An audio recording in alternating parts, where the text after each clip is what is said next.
Blue Blur, the fastest thing alive, the Mobian hog who loves a chili dog. Sonic the Hedgehog has become a cultural icon, from being an attitude-filled sprite to rival Nintendo's mustachioed mascot, to breaking the box office with what may just be the very first good live-action movies based on video games. Sonic is everywhere, and this is the only time we can say that it seems like he's not going anywhere fast. So welcome back to Words of Paradise. I'm your host, Leon Idle, and welcome to my first foray into a type of video I may do from time to time just to get a break from the news and reactions, where I break down why 1998's Sonic Adventure is the definitive Sonic game.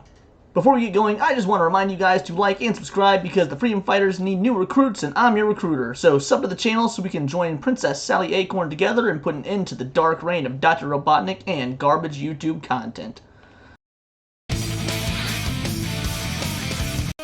Select a file. Sonic Adventure. How is it that 25 years later, after many other good games, and many more, not so good ones, can Sonic Adventure still be the definitive Sonic the Hedgehog experience? I mean, graphics finally don't look like polygons that are as unbelievable as, well, Polygon. Voice acting no longer sounds like American POWs in Japan being forced to perform at gunpoint while only getting one take.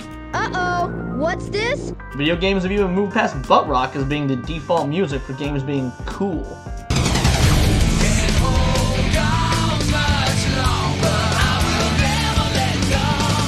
But Sonic? He exudes cool. He runs, incredibly fast might I add, quite literally on the rule of cool. And all these dated, cheesy things that were so indicative of a pre-mainstream internet era only serve to make the game that much better all these years later. So yeah, Sonic Adventure isn't the definitive Sonic game because it's my favorite. It's my favorite because it's the definitive Sonic game. And it's time to break down why. To have a game, you need gameplay. Otherwise, it's a movie, or a TV show, or book, or basically any other form of non-interactive storytelling. And Sonic Adventure has gameplay in spades. Some of that is perfection to a level we haven't seen in a Sonic game since, and others are, well, a big chore. With 6 characters, all with their own unique gameplay style, this game should have been called Sonic Ambition, because ambitious is the only way to describe what Sega was trying to do here. Sonic, Tails, and Knuckles all play semi-similarly, being fast characters with tons of mobility, Sonic's speed and launching power, Tails' flight, Knuckles being able to glide and climb surfaces. It's all stuff we've seen in 2D Sonic games, but now implemented in the 3D space. And for whatever reason, it's never been replicated to such a perfection since. Amy, Big, and Gamma are a bit different though. With Amy, you have a much slower pursuit-based gameplay. With Big, you have some awful fishing levels that don't hold up and bring the game to a screeching halt. And with Gamma, you get moderately fast gunplay. Yeah, guns in a Sonic game, years before Edgy the Hedgie came out. And while all these gameplay styles, except Big's, have their merits, I want to focus on Sonic's for now. I mean, look at this. Do you see how I'm moving around in a 3D space? The range of motion the character has and the way the camera moves with him? Yeah, the game is infamous for its incredibly awful camera, but honestly, I don't think it's that bad. More annoying now and again than actually terrible. And the things you can do with Sonic are things we have not really been able to do since. Take a look at this right here. This emblem is hidden in the adventure field. It's supposed to be accessed with either Tails or Knuckles. You fly over to collect it, or you glide/wall climb. But this game's physics engine is so brilliant and exploitable, you can get Sonic over here with hardly any issues. Watch. By charging a spin dash, hitting the jump button at the right time, and aiming your falling body, you can land on Tails' workshop. And then, using the exact same technique, you can launch yourself all the way to that ledge. Now, this ledge wasn't intended for Sonic, but the game doesn't stop you. This game is full of instances like this. How about level 4, Ice Cap?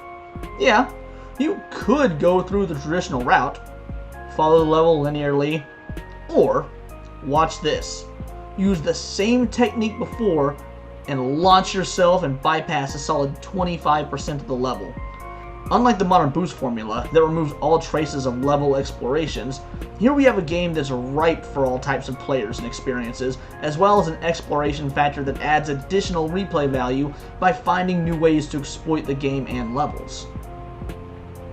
Notice how I showed you two different worlds, a main hub world, the adventure field, and then a level within that world, Ice Cap. Now, this isn't the only Sonic game to have done this, but it is the one that's done it the best. Sonic 06 tried, but I mean, well, we know how that game turned out. And most recently, Sonic Frontiers went this route again. And while I love Frontiers, I don't think it was as effective, mainly due to how much they limited Sonic's movement in a 3D space. No spin dash into launching, and many sections that force you into a 2D perspective. If we're going to bring back this open-ish world that leads to smaller levels, we need to make them feel completely traversable and accommodating to Sonic's speed and skill set. And while this applies to all characters, it needs to apply to Sonic the most since, well, he's the reason we're buying the game. But Leon, what about the rest of the characters? I hear what you're saying. Well, hang on, I'm getting to it. Robin, Knucklehead, Yandere, Fat Cat, and Bender all have their merits too. Tails' levels are all races against Sonic, save for his last level, with fun ways to showcase his flying ability. Knuckles takes the linear level design and throws it into the garbage next to the drawing of your Sonic OC. Yeah, I see you, you filthy furry.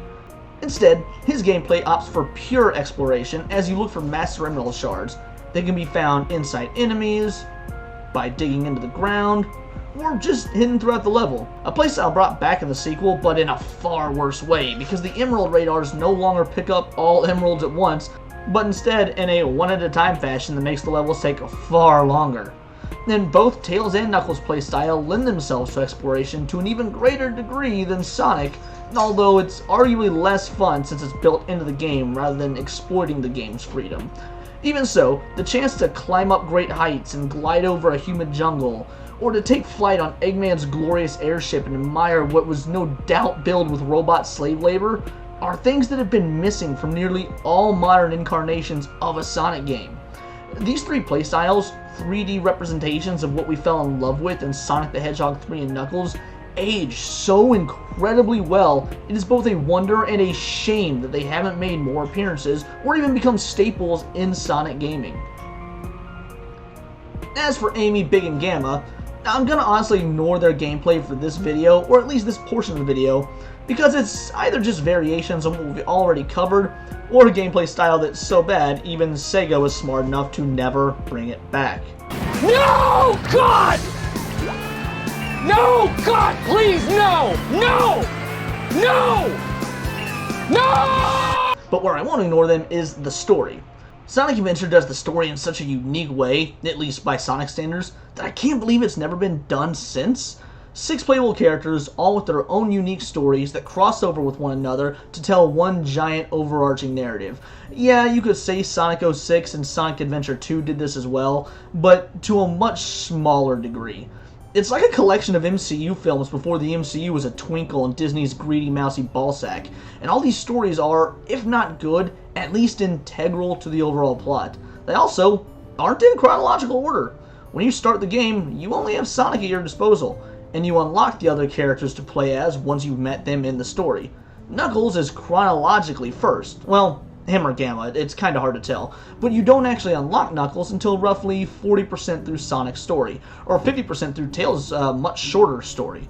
So if you ever watched Pulp Fiction and thought, there aren't enough wisecracking hedgehogs in this out-of-sequence film, then Sonic Adventure is the game for you.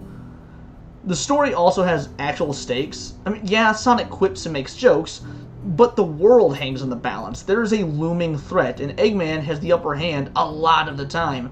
There also really aren't kids' jokes in the game, more just snarky remarks that make the game feel like it's for all ages, as opposed to modern Sonic that feels distinctly for kids, with some lines that sound like for kids. Hell, the game frequently cuts back to flashbacks where you realize Knuckles' ancestors were warmongers and their lust after the Emerald's power caused most of them to completely be killed off. You combine that with the final battle against Perfect Chaos where he goes full Godzilla on an entire metropolis, and you have a Sonic game that actually probably has a significant body count. When you think of how the Sonic characters fully became the characters we know them as, well, this was the game that did it. This was the first one with voice acting, the first one where Knuckles is shown as a driven, fierce, but gullible hero, not a stupid meathead. Hey, little fella. Oh, gosh, you're cute. Well, look at you. This is the game where both Amy, and Tails to an extent, go from damsels in distress and tag-along sidekicks to full-fledged heroes on their own. It even has a story that, I'm not kidding, will make you cry. If you're not as heartless as one of Eggman's badniks, that is. Seriously, Gamma, the story of one of Robotnik's creations turning on his master and in turn killing his siblings to save them, is heartbreaking. And if you haven't beaten or played this game, I will not spoil his story because aside from Sonic's, it's easily the best and most fulfilling. Now on top of all this, the single most important element to any Sonic game besides speed and momentum is music. And while the butt rock tracks that have vocals can be dated and cheesy to some, I mean not me, I love them, just listen to the instrumentals. Here's Emerald Coast.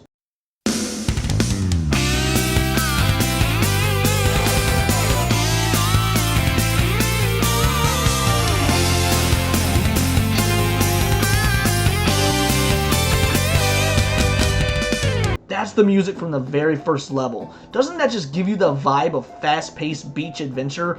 Perfect tonal opening to a game all about speed, freedom, and vibrance. Now, contrast that with Gamma's theme, about a robot who found a heart.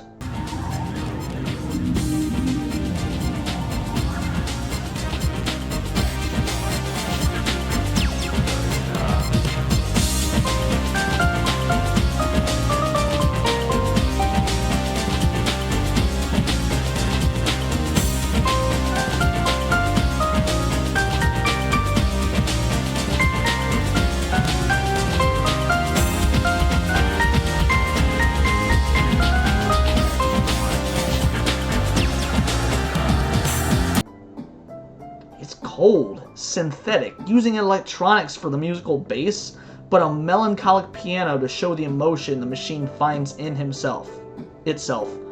I don't know, but the message it gets across is loud and clear. The character is a mere construct, yet somehow it has a soul, and that soul is mourning for something. All of these factors, from the perfect 3D gameplay with next to no boundaries, to a story that raises the stakes more than any other Sonic game before or after it, to being the basis for the characters we know and love 25 years later, Sonic Adventure is the definitive Sonic game. And I kinda hope it won't always be. I know I said it's my favorite video game of all time, and that's true, but I'd like to see these concepts again, but improved on with modern gaming mechanics. Sonic Frontiers got close in some regards, but it felt way off in others. At this point in the fandom, the idea of Sonic Adventure 3 has kind of been a joke for years, and maybe forever will be. But I'm not even so sure I want Sonic Adventure 3. Not if they don't learn from what makes an adventure game an adventure game. Even Sonic Adventure 2 isn't as good as the first one. It's still great, but not as good as the first, despite the internet trying to tell us otherwise for years. Maybe that's a video for another time. Yeah, why Sonic Adventure 2 isn't as good as the first one. I could do that. But for now, I'll leave you with this. Imagine a modern-era Sonic game with the following qualities.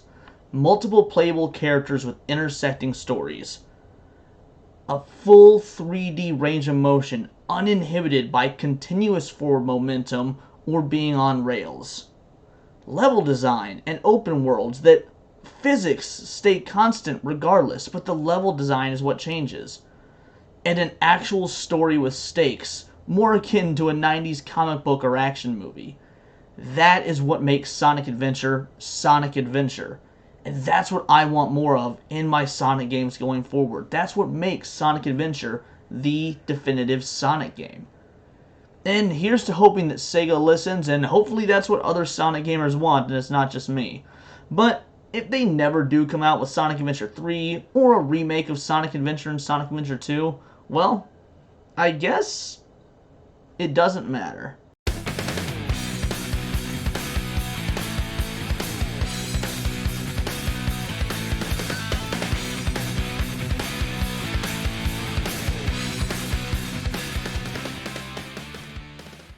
Thanks for watching. I know this wasn't my normal type of video, but I hope you enjoy it nonetheless, and maybe have some opinions of your own about this game, or anything about any other Sonic game. Let me know in the comments below, or on Twitter at BoltTheWord, and please subscribe. I'll be doing more videos like this occasionally, but I'm also a news channel, so subscribe for all the nerdy news from Sonic to Magic the Gathering, anime, and more. But until next time, this has been Words of Paradise.